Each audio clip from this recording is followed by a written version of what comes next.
فقد فاز فوزا عظيما. أما بعد، فإن أصدق الحديث كتاب الله، وخير الهدى هدى محمد صلى الله عليه وسلم، وشر الأمور محدثاتها، وكل محدثة بدعة، وكل بدعة ضلالة، وكل ضلالة في النار.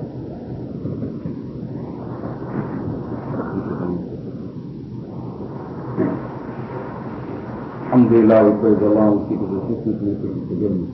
We seek refuge in Allah from the evil, from ourselves, and from our bad deeds. Wherever Allah is ahead, there is no left and lead astray, and Lord is led astray, and there is no guide for him. I bear witness that no God is worthy to be worshipped other than Allah. He is alone and has been partnered. And I bear witness that Muhammad is His slave and His messenger.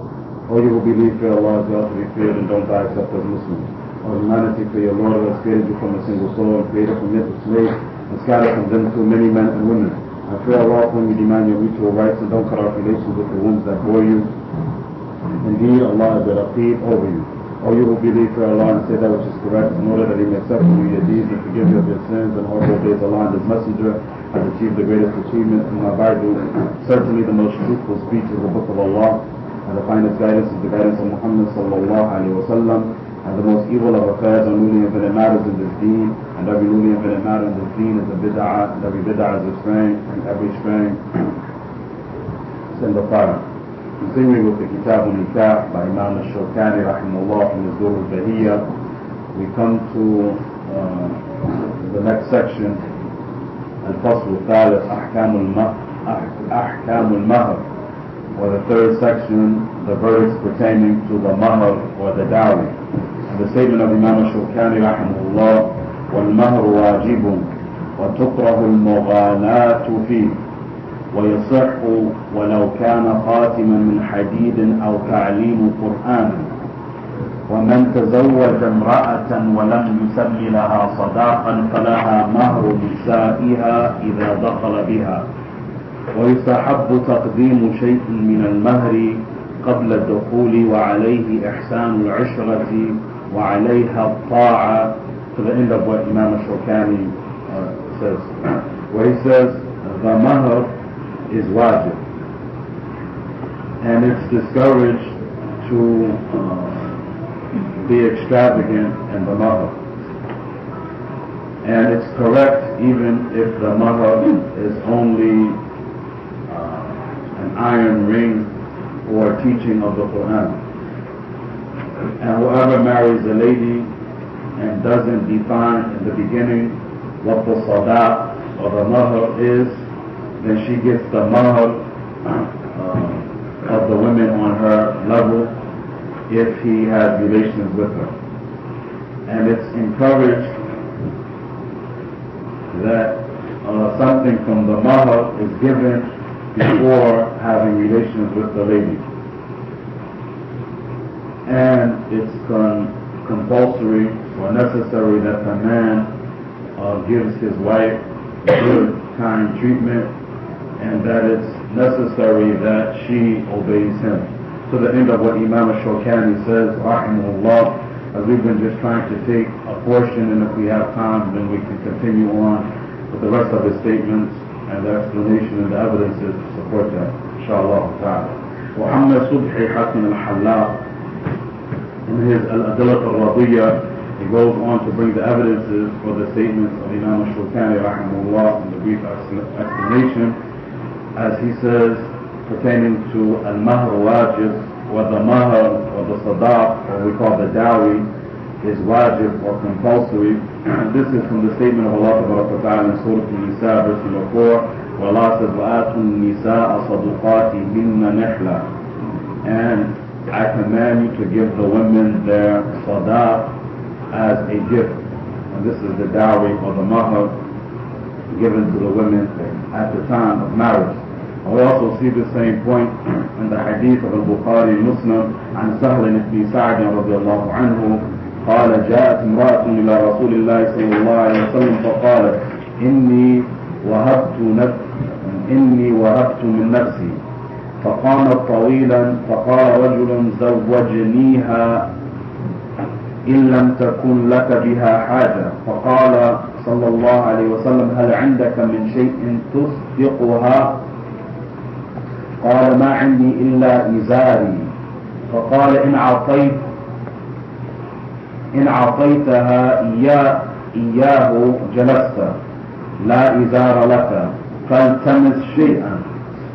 فقال ما أجد شيئا. فقال التمس ولو كان خاتما من حديد فلم يجد.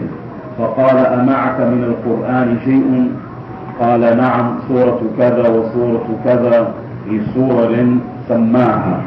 فقال زوجناكها بما معك من القرآن. In this hadith, Sahl ibn Sa'd radiallahu anhu, he said that a lady came to the Messenger of Allah sallallahu alayhi wa sallam, and she said, I'm proposing myself to you for marriage, or something like that. And she stood there for a long time until one of the men said, marry her to me, Ya Rasulullah, if you have no need for her. So the Prophet ﷺ asked the man, do you have anything to give as a sadaq, or as a mahr, or as a dowry? And we should learn the Arabic words on some of these points like sadaq and mahr, and make it a technical term, inshallah, that all of the Muslims know, instead of translating everything that we learn in Islam from the Qur'an and the Sunnah and Allah subhanahu wa ta'ala knows best. He says, all I have is my izar. So the Prophet ﷺ said, if you give that to her, then you won't have the izar. So why don't you give her something else? So the man said, I don't have anything else. So the Prophet ﷺ said, find something, even if it's only an iron ring, and he didn't find that. So the Prophet ﷺ asked him, do you have any Qur'an with you? And he said, yes, surah so-and-so and surah so-and-so, and he mentioned the surahs that he knew. So the Messenger of Allah ﷺ said, I married you to her with the sadaq that you have from the Qur'an. So here we see what Imam al-Shawkani rahimahullah is trying to say, that it is compulsory to give a sadaq. And the ayah shows that it's compulsory, and then our Shaykh Muhammad Subhi Hassan al-Halab, he brought the hadith just to show that you gotta give a sadaq or a mahr to the lady even if you're poor. Everybody has to find something to give the sadaq, and this is wajib. So the mahr or the sadaq is wajib, as Imam al-Shawkani rahimahullah, he says. Before we go on, I wanted to make a point, and we had a separate class on this in the past, about what are the different ways to perform the marriage ceremony in Islam. And here we see one of those ways where the Prophet ﷺ married the man to the lady. And this is one of the ways where one of the methods that the marriage is going to be performed, as some of the ulama extract from this, that the imam or whoever will marry so-and-so to so-and-so. And this is one of the ways that the marriage takes place. The other two ways, and they start from other hadith, is that the man asks the wali to marry so-and-so, and the wali gives the consent and marries the brother to that lady. And another way that's extracted the same way from this one is that the wali is going to marry so-and-so to so-and-so.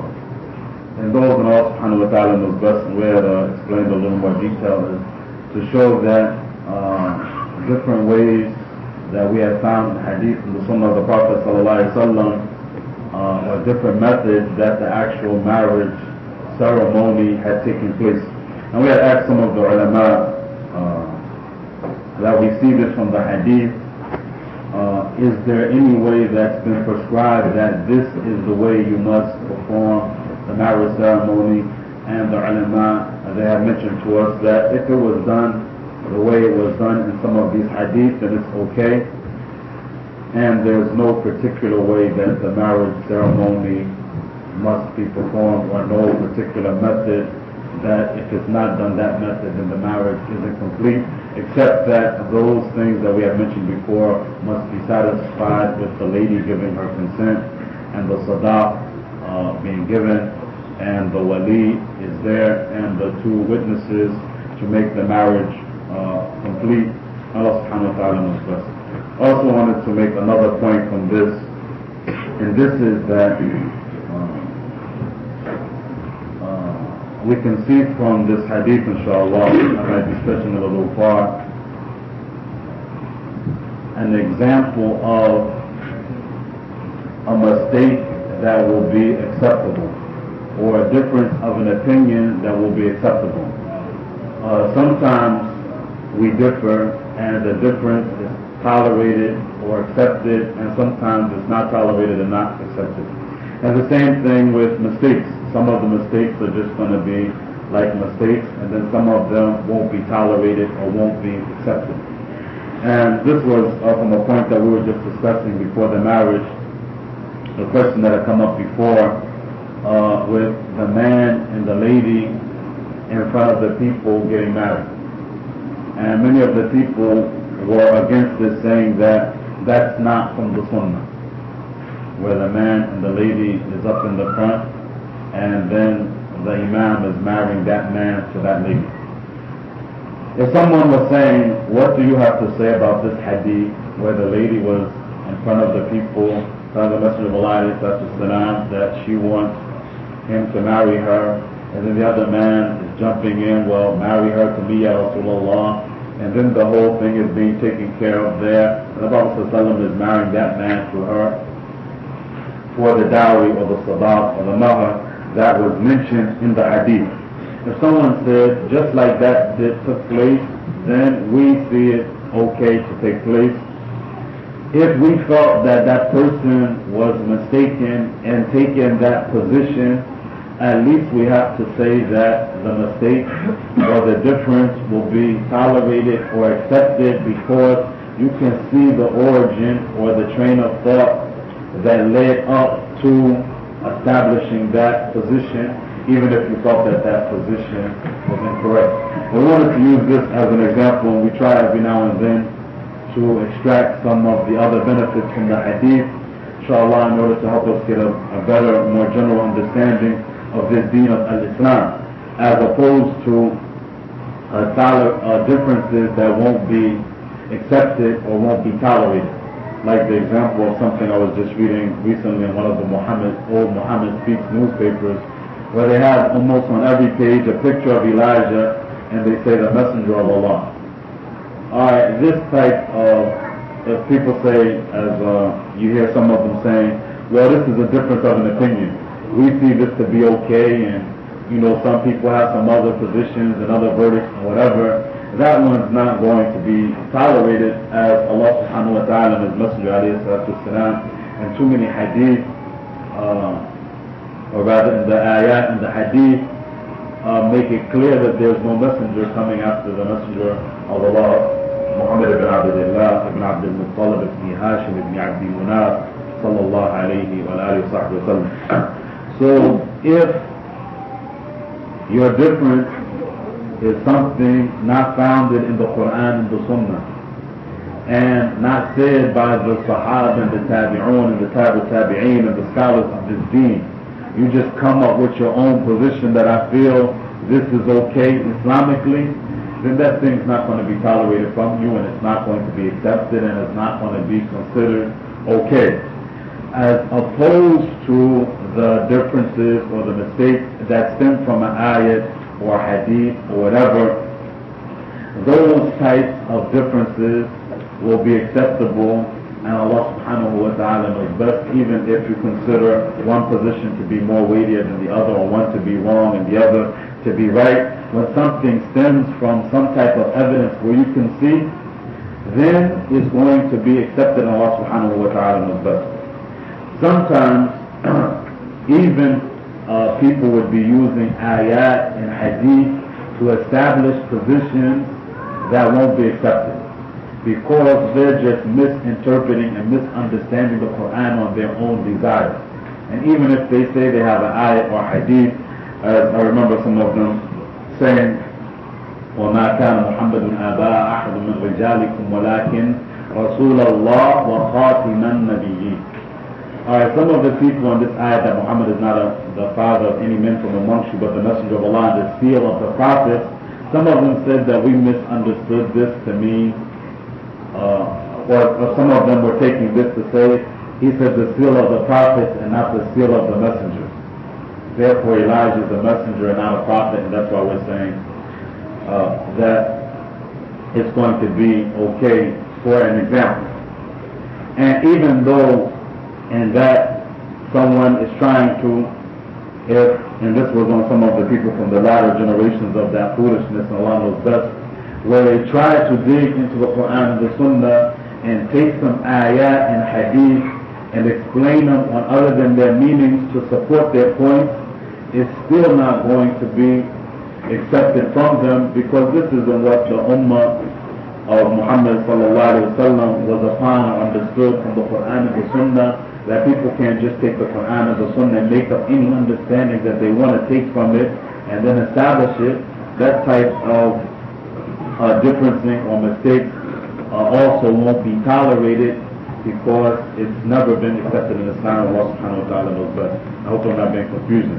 And because the last point we want to make is some of the Muslims who aren't willfully trying to go astray or not in one of these type of cults or what have you, might misunderstand the ayah or hadith and take it out of its context and establish it, and it might be tolerated in the sense that the person is mistaken, and he will be explained to, as some of the ulama say, if someone is new in Islam and he doesn't know much about Islam and he mistakenly understands the ayat or hadith to mean something, as the example we given before, that people thought reefer was okay because the ayat said khamr, and khamr is alcohol, and we get high on reefer, and reefer is from the ground and it's natural, whatever, that it's wrong. But and the issue of being tolerable is that you're going to be tolerable with him because you know he's a new shahada, you know he misunderstood the ayat and whatever, and it makes you a little more patient in explaining to the person that he is mistaken in the position that he tried to establish from the Qur'an and the Sunnah of the Prophet sallallahu alaihi wasallam, and Allah tabaraka wa ta'ala knows best. At any rate, what I'm trying to say is, in summary, that some differences are going to be okay and some differences aren't. In general, those that are okay are those that are based on the Qur'an and the Sunnah of the Messenger of Allah with the statements of the ulama in accordance with that. And the ones that are not tolerated are those not based on the Qur'an and the Sunnah or the statements of the scholars of Islam. And then you're going to come to another type of difference that's also not tolerated, but it has a basis in the Qur'an and the Sunnah, where people are following their own desires to twist up the Qur'an and the Sunnah to make it support their type of cult movement or whatever. And those types of differences won't be accepted even if they're supposedly based on the Qur'an and the Sunnah, because the people have willful intent to mislead the people by changing the meaning of the Qur'an and the Sunnah. And then there's going to be, on the other side, inshallah, some differences that are going to be tolerated, though it's going to be made clear that the people, the stance, the position is wrong, where the people are innocently, inshallah, misinterpreting or misunderstanding the Qur'an and the Sunnah, and they will be tolerated or dealt with until it's explained to them or until they understand Islam and Allah subhanahu wa ta'ala knows best. At any rate, back to our point, and that is that the Mahr or the sadaq is compulsory in Islam, as we see from the ayah and from the hadith of the Prophet sallallahu alaihi wasallam. If there's no questions, then we'll move on to the next point, inshallah. And that is that it's discouraged to have or to be extravagant in giving the sadaq. And this is from the hadith of Abu Dawood and others, and it's authentic, inshallah, On the authority of Uqba ibn Amir radiallahu anhu, قال رسول الله صلى الله عليه وسلم خير النكاء أيسره. With the Messenger sallallahu alayhi wa sallam, he said that the best marriage is the easiest one. And we see also in the hadith of Imam Muslim on the authority of Abu Hurairah radiallahu anhu, قال جاء رجل إلى النبي صلى الله عليه وسلم فقال إني تزوجت امرأة من الأنصار فقال له النبي صلى الله عليه وسلم هل نظرت إليها فإن في عيون الأنصار شيئا قال قد نظرت إليها قال على كم تزوجتها قال على 4 أوراق فقال له النبي صلى الله عليه وسلم على 4 أوراق كأنما تنحتون الفضة من عرض هذا الجبل ما عندنا ما يعطيك ولكن عسى أن نبعثك في بعث تصيب منه قال فبعث بعثا إلى بني عبس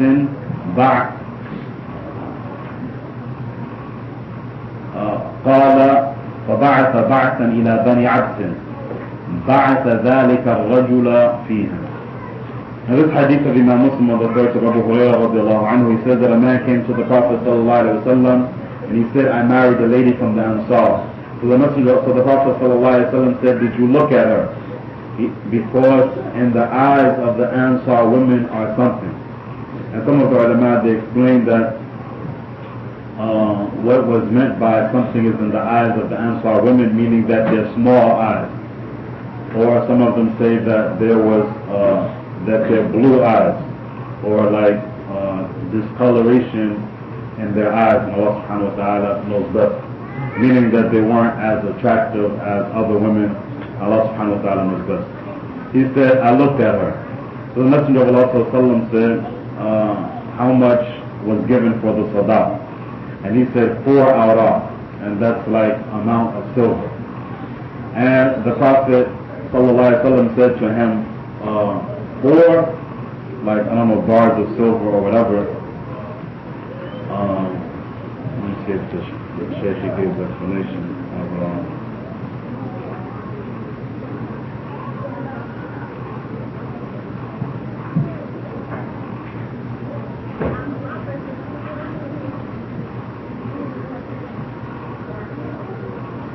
the Shaykh, he gives an explanation, but I don't know how to interpret all of this dirham and dinar and that type of wealth into English, and we'll just do the best we can and Allah knows best. At any rate, the Prophet ﷺ, he said,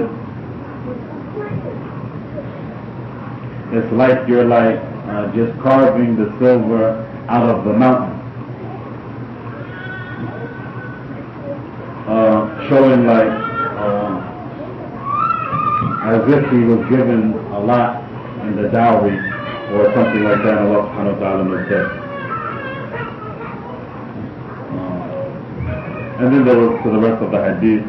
I'm not really that clear on it. Allah subhanahu wa ta'ala knows best. At any rate, what the Shaykh wanted to use this was to show that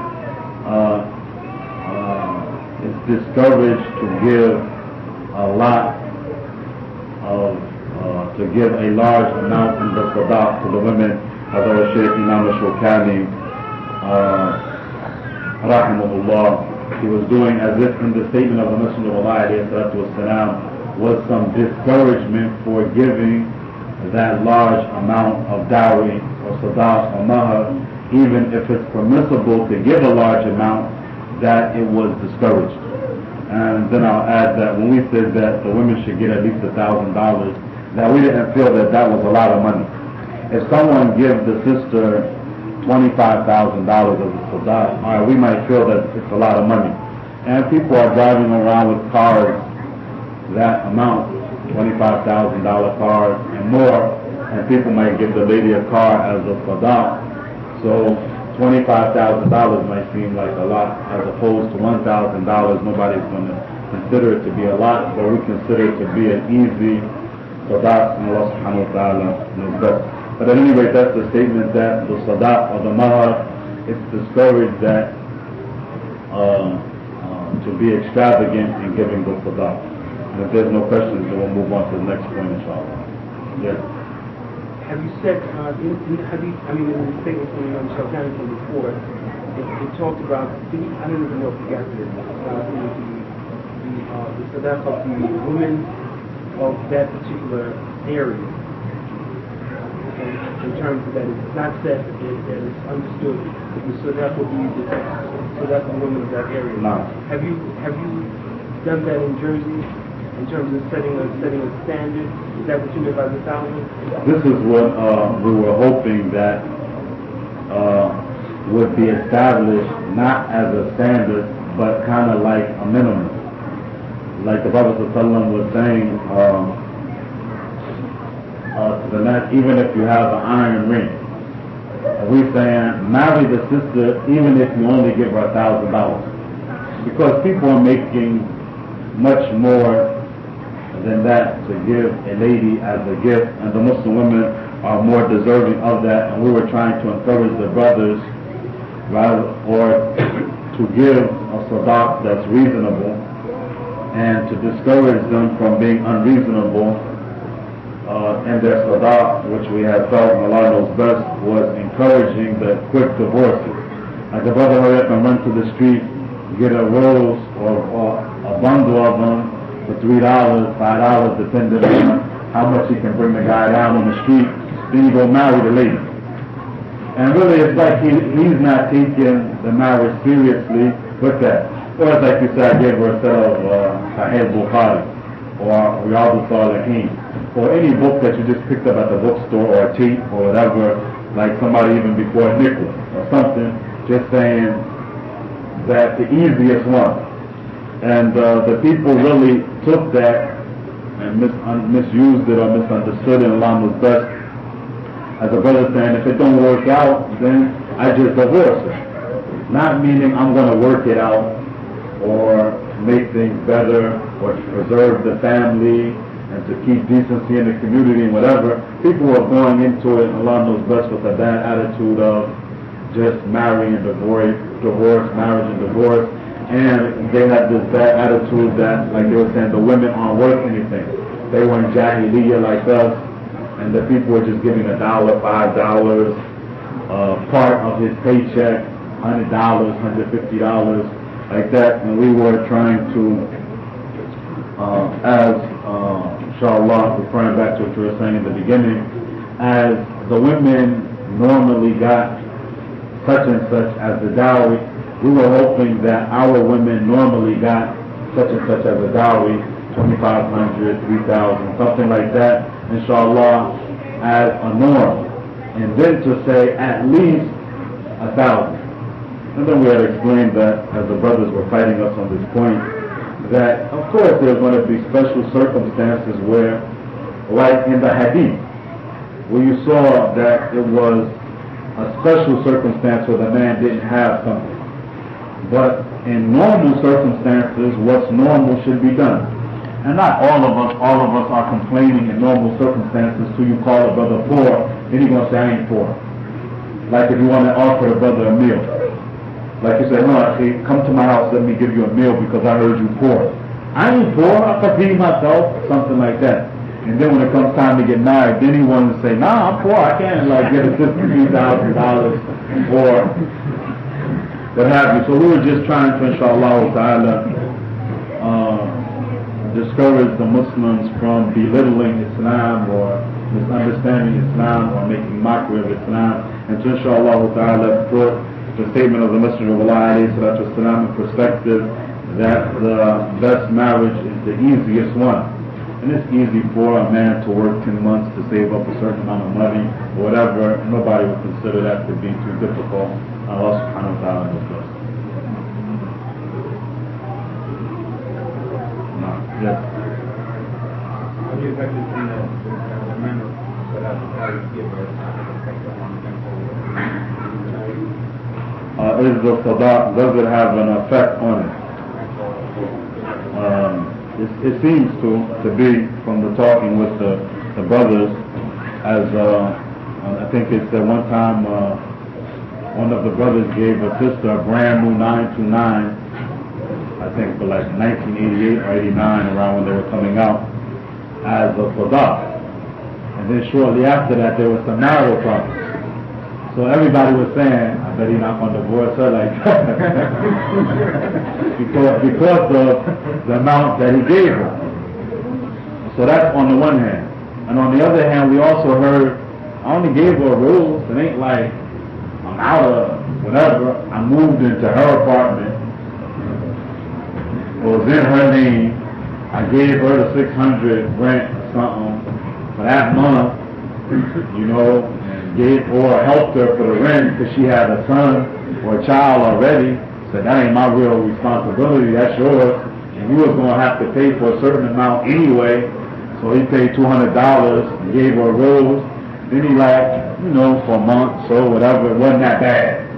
Like the brother said. So it's seeing from that to us that it does seem to have an effect on the length that somebody would be married. The sadaq or the mahr seems to have an effect. And this isn't the only effect. As we had dealt with the issue before, and we're going to go in a little more detail, inshallah ta'ala, when we deal with the issue of divorce, that it's not easy to divorce a Muslim lady Islamically. As we said, you have to tell her to fear Allah. If you're having problems, you tell her to fear Allah. And then if the problems continue, you tell her to fear Allah. Then if the problems continue, you tell her to fear Allah. Then if the problems continue, you figure, well, tell her to fear Allah not working. Then you move to not having relations with her. And then the problem continues, you don't have relations with her. And the problem continues, you don't have relations with her. You are already months or longer into after the problems have begun. Alright, that's not working, you're going to beat her lightly. That's not working, you're going to beat her lightly. That's not working, you're going to beat her lightly. Until you realize beating her lightly isn't going to work either. We got to have some counseling.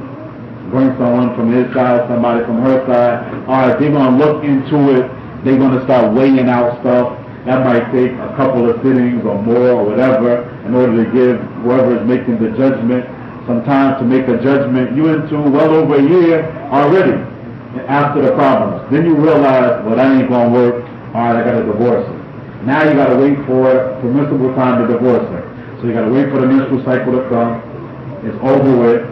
You're not having relations with her. The next menstrual cycle comes. Over with, you don't have relations with her, and then you divorce her. This is the recommended time to divorce her. Then you divorce her, then you waiting 3 more menstrual cycles before the divorce is over.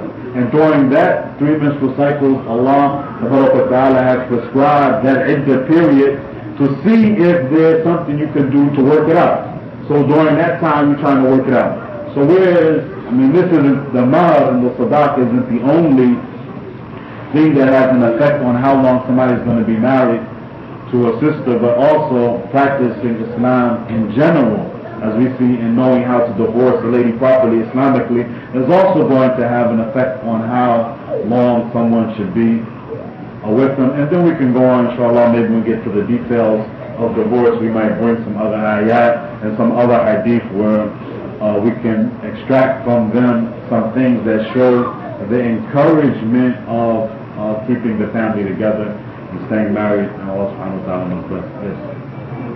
Well, this question, I wanted to ask that. You mentioned about the man who's very kind to your wife. I'm saying, well, what happens when a man goes back? Who's taking the time to go back? We really wanted to get to that point at the end, and that was the last point that we had mentioned. And it doesn't look like our time is running short. That we wanted to deal with the issue of kind treatment for the women and the women being obedient to the men. So we wanted to come to that point and mention a few texts, inshallah, from the Qur'an and the Sunnah, and hopefully everything would be clarified at that time, inshallah. Alright, so that's the discouragement of the sadaq being, for the man being extravagant and giving the sadaq. And Imam Shawkani rahimahullah goes on to say, and it's correct even if he only gives an iron ring as a sadaq or teaches her the Qur'an. And that's from the hadith where we had already mentioned, where the Messenger of Allah he was saying, try to find something even if it's only an iron ring. and the man didn't find it. And then there's another discussion around that, and we didn't want to get into the issues of differences of an opinion and all of that type of detail around the issue of even giving an iron ring as a sadaq. As some of the ulama, they say that the Messenger of Allah was mentioning it as an example to show that, listen, you got to give a sadaq. Not that he literally meant an iron ring, but that he meant something. And that was like saying an iron ring was showing something of no value. Allah subhanahu wa ta'ala knows best to say, even if it doesn't have a value, you got to give the sister something. And there's a discussion around that. And our Imam al-Shawkani, rahimahullah, is clear from his statement that he understands that the Prophet ﷺ meant it literally. As he says that the marriage is, or the sadaq is correct and acceptable even if it's an iron ring. And then he said, or the teaching of the Qur'an, as we saw clearly in the hadith of the Messenger of Allah. And that's to show, if we reflect on this hadith, on this point, sisters, that teaching the Qur'an could be used as a sadaq. And this should be an encouragement, as we said, on the poor men to at least perfect the recitation of the Qur'an in some surahs. Alright, you poor, I don't have no money. Alright, let me listen to your recitation. Alright, jamming up the Qur'an. How do you want to get married?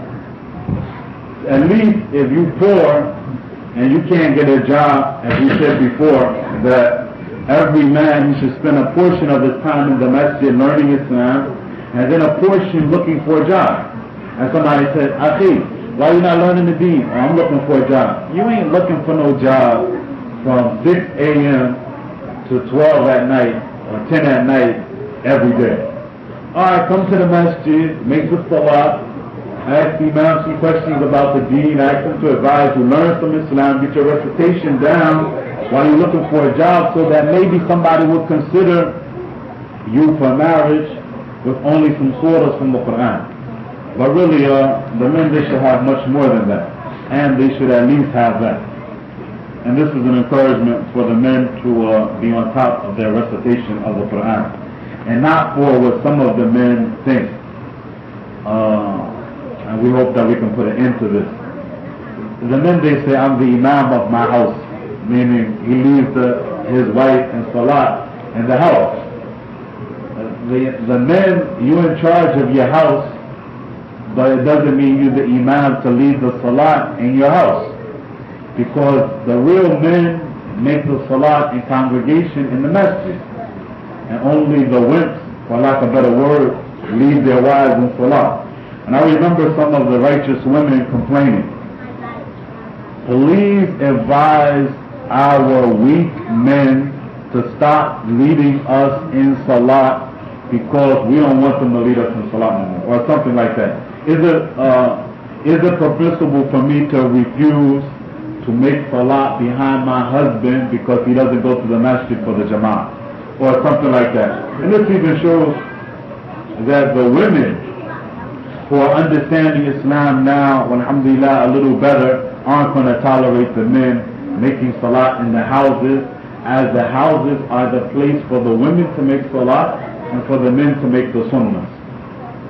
The houses are for the women to make salat, like you say. It's better, like the brothers know this point when it comes to the women.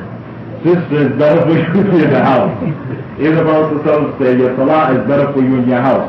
Why are you leading her in the salat in the house? If it's better for the men to, for the women to make the salat in the house. So inshallah, we hope that we don't understand for the man to get his recitation down means to lead his wife and family in salat.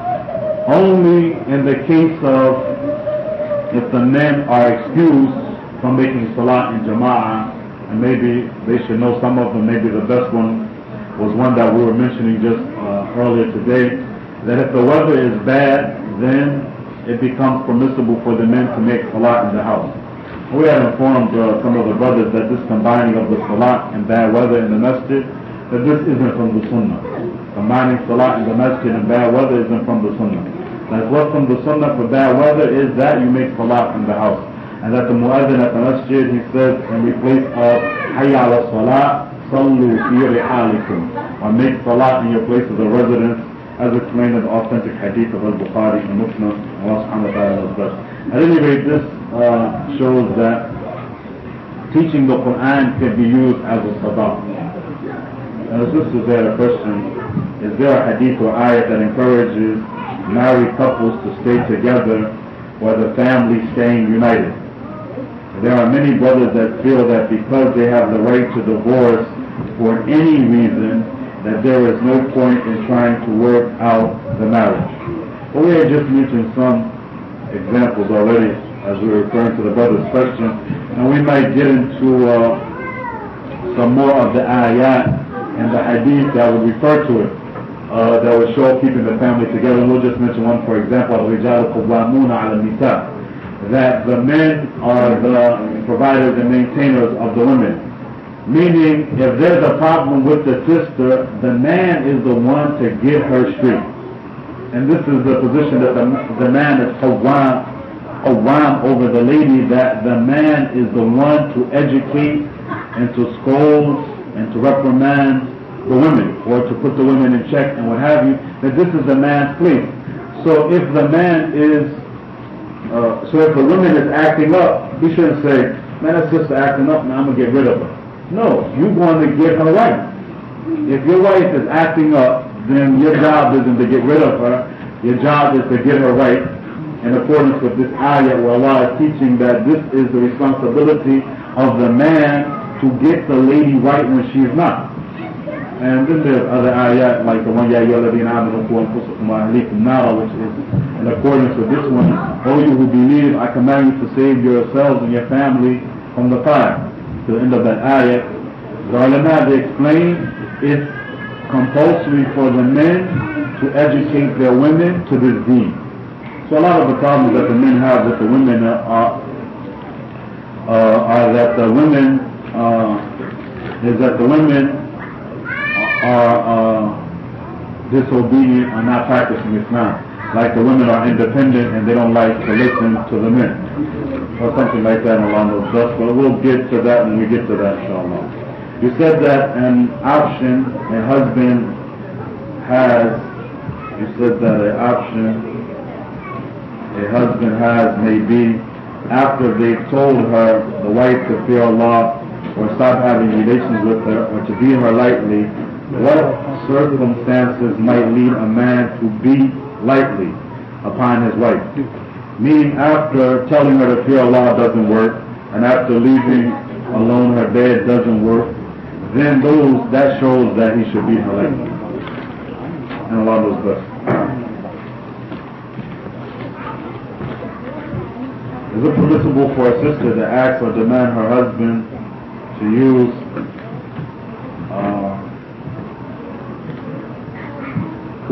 Can we do this, inshallah? We're supposed to leave here at 4:30 on the dot today. Inshallah, I've been late every week, and this week it was important that I get back. Let us stop here, inshallah, at this point, and we'll continue, inshallah, next week with explanation of the statement of Imam al-Shawkani that we read at the beginning of the class.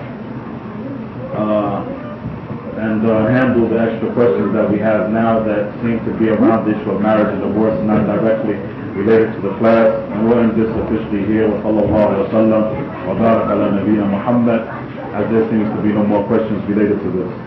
We'll handle these questions, inshallah, if the Imam doesn't mind. We'll be on the road. Is it permissible for a sister to ask or demand for her husband to use protection when he's intimate with his other wife, because she goes off for 2 or 3 days at a time when he's at his other wife's date and he doesn't know where she is at. She also uses drugs.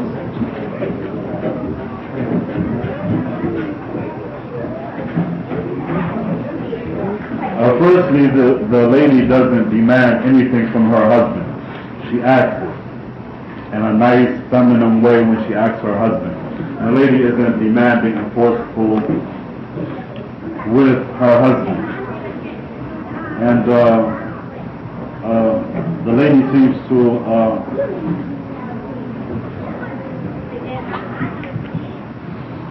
what the lady is asking is permissible. The lady seems to be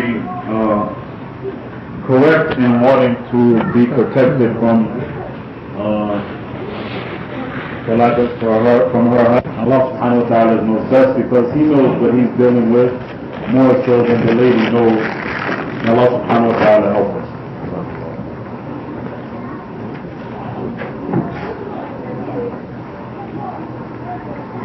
Does a brother who has one of his wives in iddah still have to give her time while she's in iddah, even if she leaves the bait and her husband and her whereabouts are unknown to the brother for days at a time? If a man has more than one wife and he divorces one, if it's the first or the second divorce where he has the right to take her back, then he's going to give her time during her iddah period. If it's the third divorce where the marriage becomes complete at that time, then he doesn't have to give her time after that divorce, though she's still in her iddah period.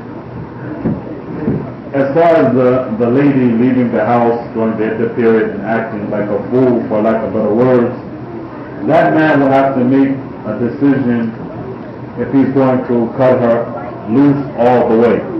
As Allah prohibits the men from kicking the women out of the house during the iddah period unless she commits a fahishatun mubayyina. And the ulama, they say that this is zina in specific and transgressing the bounds in general. Allah subhanahu wa ta'ala knows best. After them, is it permissible for a sister to loan a brother she marries the money for him to give her the dowry before they get married? Then he pays her back in 2 months after the marriage took place. Would the marriage be considered non-valid until the brother pays the sister back, or was it valid?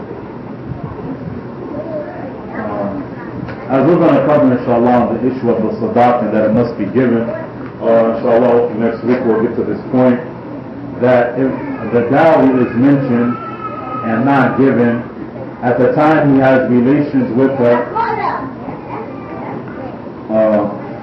or as the Shaykh was saying, before he has relations with her, the dowry should be given to the sister. The dowry should be given to the sister. And even if he didn't specify a dowry and then he married her and had relations with her, that she should get a dowry comparable to the dowries or the sadaqs that the women are getting around her area. Allah subhanahu wa ta'ala knows best. Really this is, to me, Allah knows best, just shows the sad state of affairs of the believers, of the Muslim men, and the lack of manhood of the Muslim men. That the Muslim men, inshallah, we should love to feel more of a man in taking care of our responsibilities than we feel. And I hate to say this, and you gotta say what you see, Allah knows best. Slavery really put something on us. And we still seeing the effects of it now. Allah subhanahu wa ta'ala knows best that as they stripped the black man, for lack of better words, of his manhood during that time and made him think less than a man should think, it's like we still carrying that with us till today, even in Islam. Really, wallahi, the men should be more men than they are and take care of their responsibilities. And the men should feel ashamed that the women have to do anything. The men should feel ashamed that the women have to work, that the women have to have their money, the man should feel ashamed. He should feel proud. I take care of my family. Your wife doesn't work? No. We take care of everything.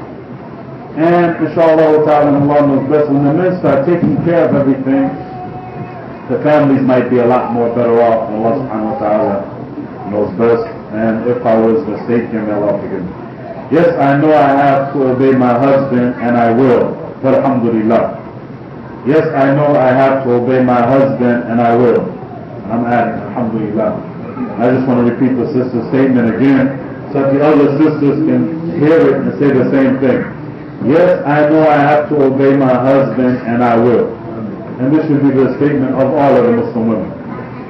But shouldn't the other wife be stopped from being able to be with and around the non-Muslim and kuffar women? Well, Allah subhanahu wa ta'ala says about that they are going to either pull you to their way of life, or you're going to pull them to their way of life.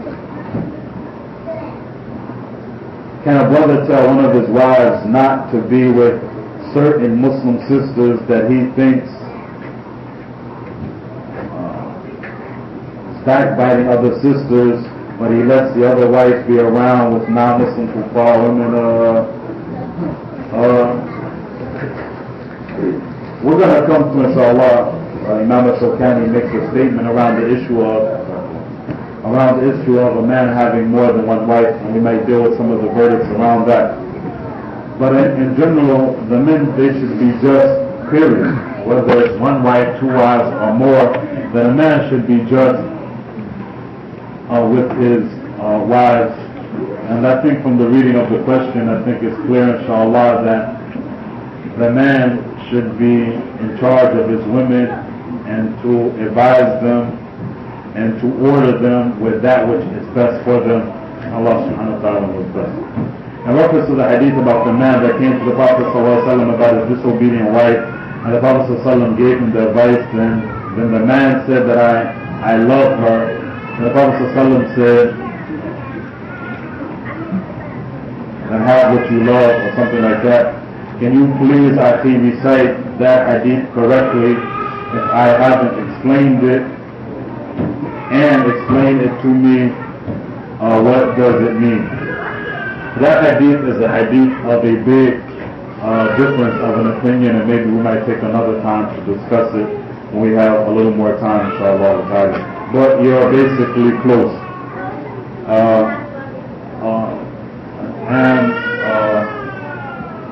If I give the translation, there's no way to escape. If I mention the hadith, then there's no way to escape the discussion. Well, what did the Prophet meant what did the man really meant when he said that? And what the Prophet meant when he said that? At any rate, you're in the ballpark, inshallah, of the hadith, and we might deal with it in detail in the future, inshallah. If the brother keeps a dishonor, disobedient, stealing wife because he loves her, is this some form of shirk? To love something that Allah clearly hates, the behavior of a sister?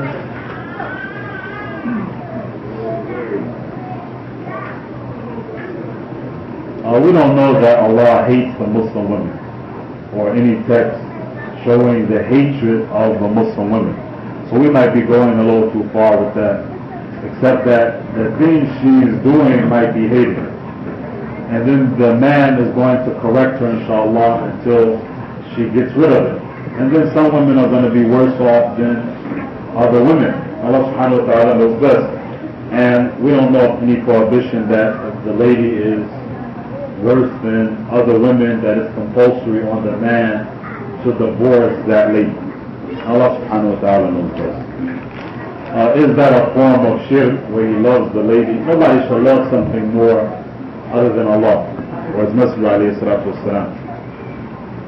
And hopefully his love for her doesn't go to a level of shirk, and that means that he's worshipping her. Like she say, don't go to the masjid. Okay, I'm not going to the masjid. Islam's not the truth anymore. Okay, Islam's not the truth. Anything you say. If he goes that far, then that's when it's going to be shirk. And the women, they call you to that. The kuffar women usually, not the Muslim women. The kuffar, listen. When a man is in love with her and stuff, where you going? I'm going to the masjid. Alright, that shaitan calculated, she's going to let him go in the beginning. Give him a little rope or a little leeway. And then when he's hooked, I don't go to the masjid no more. Why? I thought you said you loved me. You don't love me. That's why you're going to leave me when I want you to stay with me. Okay, I'll stay with you. She might hit him off on the 5 salat first, then she hit him off on Jumu'ah, then she just hit him off on the whole deen altogether. Listen, leave that. I don't want to do that no more. You're not Muslim, I am. Yeah, I know, but I don't want you to do that no more. And don't think that the women won't call you to kufr. Allah subhanahu wa ta'ala, the believing women, they call you to Jannah, the forgiveness of Allah, and the disbelieving women, they call you to kufr, and Allah knows best. When a husband, that's what they can't. When a husband divorces his wife for the first time and has relations with her, but has no intentions on taking her back, is that permissible? And if it isn't, then isn't that playing with her feelings? Inshallah, if you meet us on August the 17th at Rutgers University, Paul Wilkerson Center in Newark, we're going to discuss, inshallah, this topic. Inshallah ta'ala.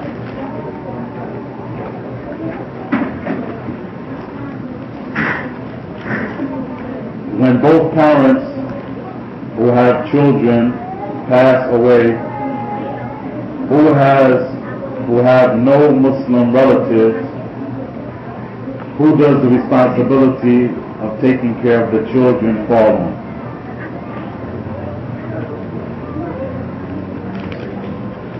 We have dealt with this before in some of our classes in a little more detail. If the Muslim man and lady, they have children, maybe they pass away in a car accident or whatever, and all of the relatives are kuffar, who has more right to those children? The Muslims do. The Muslims have more right to those children than the family, the blood relatives, even if because they're not Muslim. And we went into the detail of mentioning the text around this issue, but in general, the Muslims have more right. We added on top of that, the kuffar, sometimes they're going to dictate what takes place in their country. So Islamically, the Muslims have more right to those children. And then the kuffar, sometimes they make a judgment over top of that. And we're in their land, and you don't know what you might be subject to. But what we have encouraged the people on in issues like this, or in issues like the janazah, that the Muslims give the Muslims the right until the kuffar or the police go and get so involved where it looks like it's going to be harmful to the Muslims. At that point, the Muslims let it go. Like a Muslim dies, and then the Catholic family said, we're going to bury him as a Christian. Just kind of giggle to yourself, go snatch the body up, perform them, shroud them, do everything, get them to the burial, till the police come with a warrant or whatever they got to do to show you that this is for real, we taking this body. Alright, at that time, you give the body up. But before that, you're going to do what a Muslim is supposed to do for his Muslim brother. Alright, the children pass away, you take them. They live with me. The police come, what you think you're doing? I'm Muslim, they Muslim, I have more right than their family, that's why I took the children. No, you can't do that. Wallahi, from what we know of, this is what's proper. If you know something other than that, show me a warrant or whatever, shows that somebody else gets the custody over the children other than me, otherwise we ain't giving up nothing to nobody. At that point where we have no option, because we're driven by necessity, at that point, then you give the children to whoever the kuffar snatch away the children and give them to Allah subhanahu wa ta'ala knows best. We wanted to make this, inshallah, general on some of those things that Islam teaches us, and then we're affected by the society. That we go the distance, inshallah, so long as it's not going to be a fitna on the Muslim community, and then at the time where it's going to become a fitna and harmful to the believers, at that time we said we did as best we could, not designed to willfully commit a sin or to be disobedient, and then the rest is in the hands of Allah. Allah knows best. I was going to say, if somebody's a single parent, would it be good for the body if they feared for this? Can they put it in their will? Yeah. Someone is saying, can you put it in your will? If you fear something's going to happen. Something's going to happen. And nobody knows what the decree of Allah is going to happen. Like, do we know that we're going to be driving in the car when you go take your family to the masjid, for example? Do you know that in the car accident that's going to take place, that you and her are going to die and the children are going to be remaining? And I don't know the issue, detail around this issue of leaving in the will that the Muslims are supposed to have, but I was saying I wanted to say this, and we discuss issues like this in our masjid like we plan to do tonight. We have like a community discussion in our masjid where we like to get the people involved. We always talk about establishing Islam. Alright, talk is cheap and talk is over with. We got to establish some deen. And that means we got to start looking into stuff. Like for example, they told me when we were burying a Muslim who didn't have money to be buried, we had to bury him. And not that, inshallah, I hope that, not that I'm stingy or want the believers to be stingy, but you find $2,000 to bury somebody is taxing. And because he's your brother, like, you know, I wanted to buy my children some stuff. Now I got to give up $200 to help bury the brother. Stuff like that is jamming up my whole situation.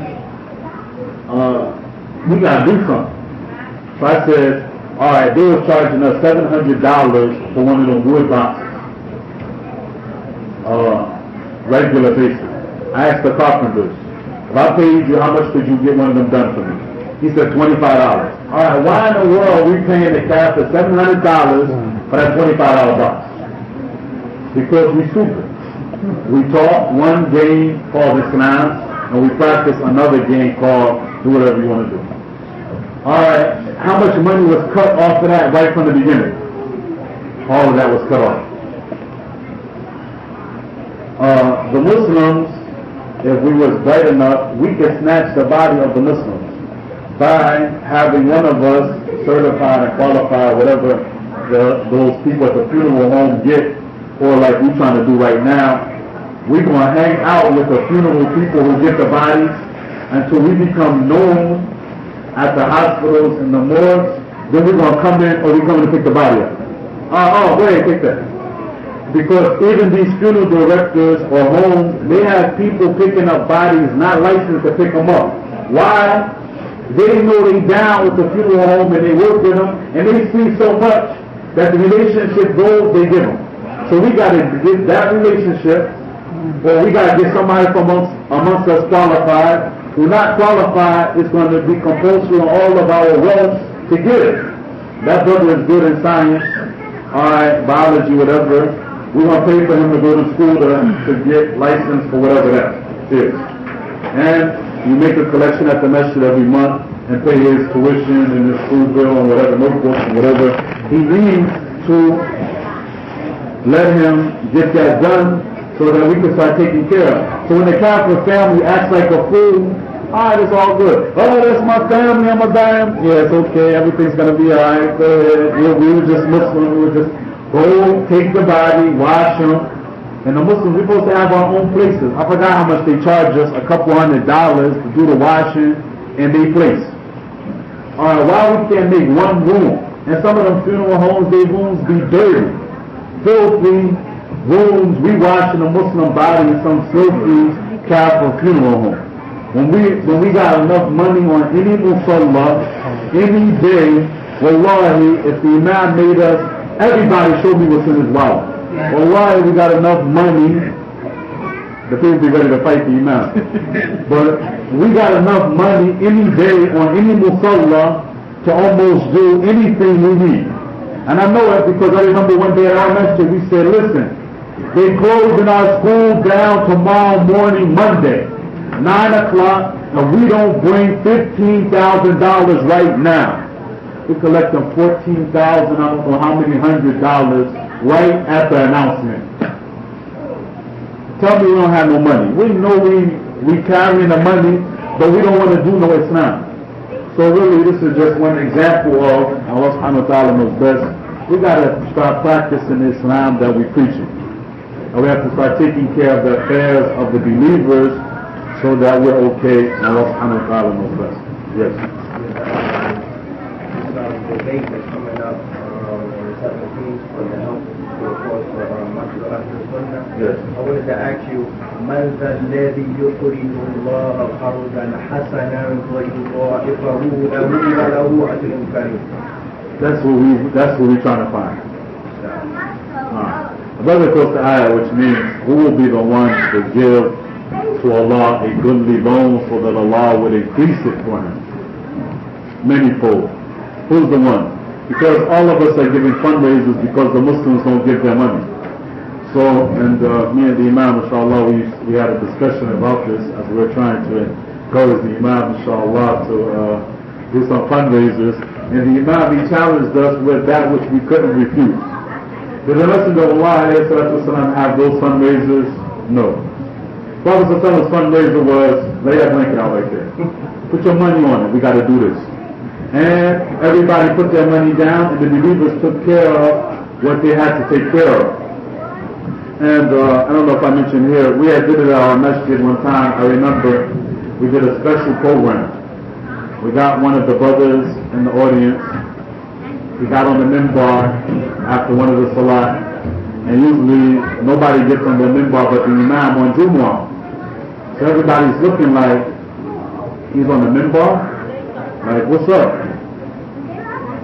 And then he's just looking at the people. And then he just gave a talk, mashallah. Y'all talk a lot of Islam. How much of y'all really down with this deen? Then he gave a nice little talk. He told the brother laid out the carpet. Then he took his $500, dropped it on it. That's how I feel about Islam. How you feel about this deen? I remember that was the first time that I remembered in our masjid that we had the Salafi fundraiser. Strict, what the Prophet ﷺ, strictly sunnah. And we collected $1,800 on that. And the next morning we collected, that was after Isha, and the next morning we collected another $1,800 or somewhere around that, as the people that night felt bad that we were caught off guard. And if we knew better, we would have had some money. So the people came back at Fajr and put in another $1,800, and the people started to like that. And I don't know if some of the people noticed at our masjid since then, but alhamdulillah, we've had quite a few strictly sunnah fundraisers.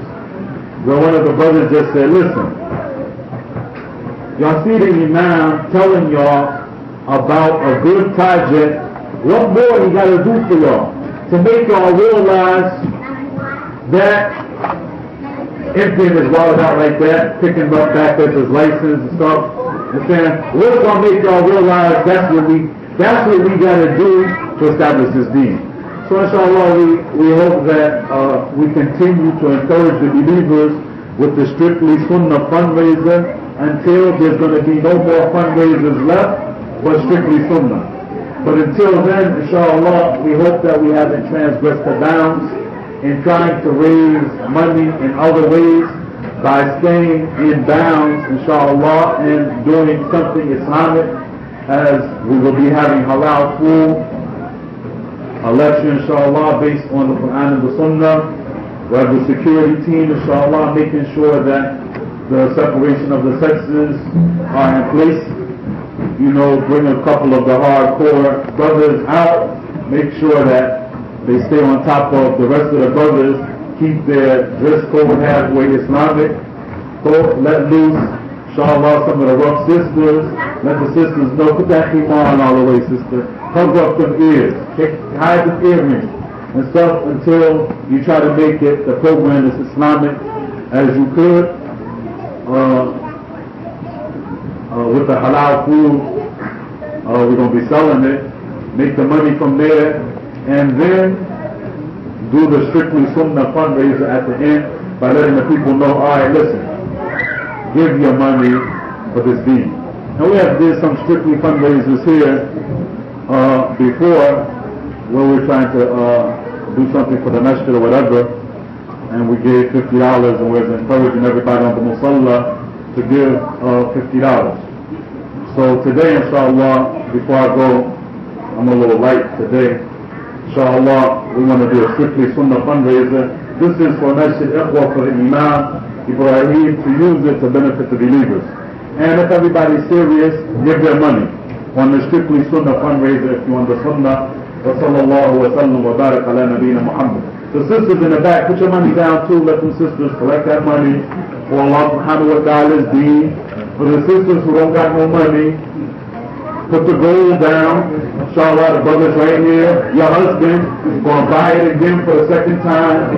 Use that money, inshallah. Use that money.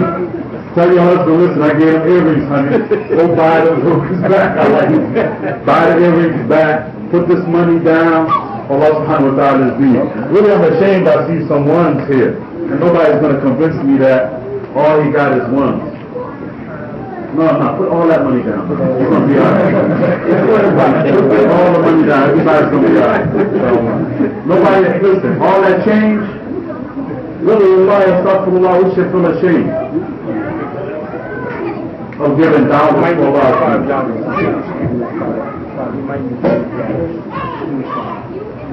Somebody needs a bottle, you're taking the brother's money unjustly.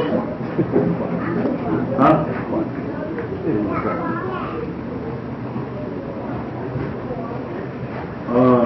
It don't even look like a couple of hundred. I don't know what to say. I feel ashamed. May Allah forgive us. Because maybe this shows we don't love Allah's deen. Because ain't nobody going to go to buy no furniture in his house for no dollar. How do you think you're going to put a nice carpet down on the floor for the believers to make salam on with $1?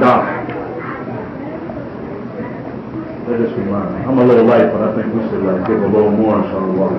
Just enough money if you're home. Assalamu alaikum wa rahmatullahi wa barakatuh.